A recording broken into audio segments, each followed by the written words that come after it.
There are 4 dimensions to this cross. There are 4 dimensions to the cross, y'all. Let's talk about the breath beam for a moment.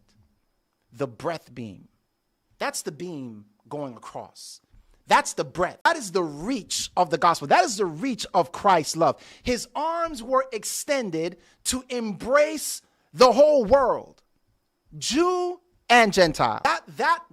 The breadth of the cross, of the sacrifice of Christ, which is the demonstration of God's love, broke down the middle wall of partition, making Jew and Gentiles one. It is the essence of for God so loved the world that he gave his only begotten son. And then let's talk about the height beam of the cross. That's the beam at the top, the beam pointing to heaven. That shows us that Jesus loved us so much that he was willing to descend from heaven to come down to the valley on our behalf. That shows us, beloved, that Jesus' love was so strong for us that he left heaven to come down to this earth to save us. What about the depth beam?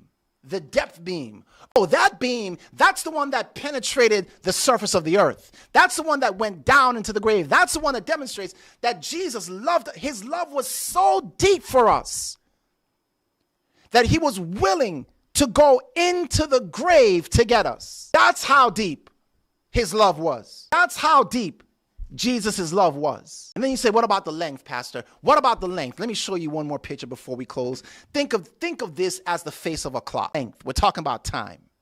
We're talking about time.